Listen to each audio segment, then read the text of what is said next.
Instead of watching horror movies this Halloween, why not curl up with the real masters of terror and read the original books? Who doesn't love to ride a horror-filled roller coaster film for an hour or two? But for those who want to chase longer and bigger scares, we recommend picking up the source material for your favorite horror flick.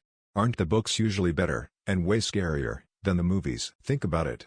Horror movies are often a communal experience, usually shared with a theater filled with people or maybe a sofa shared with friends. Though thanks to COVID-19, group get-togethers are not as popular this year.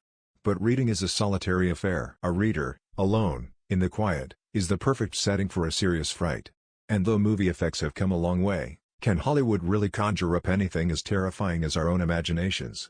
Here are 10 books that overshadow their film adaptations, ranked, the 50 best horror movies this century. More, Halloween 2021, From The Shining to The Birds, 25 horror movies to watch before you die. 5. We all know the famous takeaways from the film, think shower scene and finally meeting Norman Bates' mother.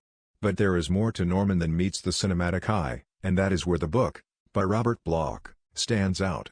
There have been several adaptations of the novel, and its series, since its publication in 1991. The videotape, a staple in the 2002 movie The Ring, is not as omnipresent in the books by Koji Suzuki. The novels offer curses in other frightening formats and more opportunities for your imagination to get the best of you. The book, by Josh Malerman, as a psychological thriller, is far darker than the film.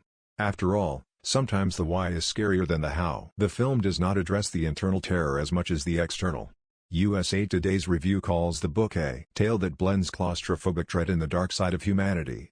Modern horror masters Stephen King and Guillermo del Toro are counted among the many huge fans of the Shirley Jackson novel, which has been adapted into feature films twice, and later a Netflix series. Really, all adaptations pale in comparison with the original source material, thanks to Jackson's exquisite storytelling.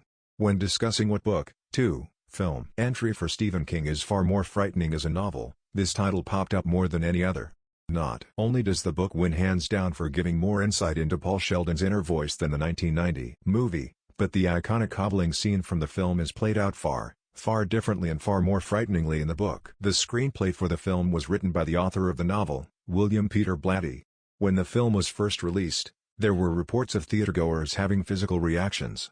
The book will leave readers with more psychological scars.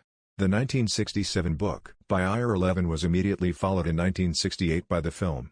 The build-up to the gaslighting of Rosemary by her husband and neighbors is far more drawn out in the novel, making her descent into madness all the more chilling. More, every horror movie of 2020, definitively ranked, including Possessor. The film won big at the Academy Awards in 1992, and the film's villain, Dr. Hannibal Lecter, portrayed by Anthony Hopkins, dominated. The book, by Thomas Harris, delves far deeper into Clarice's psyche than Dr. Lecter ever does on film. More, best horror movies, 10 thrilling, chilling films to watch for Halloween 2021. More, every horror movie of 2021, so far, definitively ranked, including Netflix Nightbooks. The 1971 novel by Richard Matheson was made into the 1973 film The Legend of Hell House. There are differences in what happens in the book, and the novel does a better job of getting into the heads of the characters and, as a result, the heads of readers. A vampire novel that stands up to the original Dracula in both book and films takes place in the late 1980s. This Swedish thriller was made into 2 film adaptations, first the Swedish version of the same name and later an English version called Let Me In. This 2004 Nordic thriller by John Ajvide Lindqvist overshadows them both.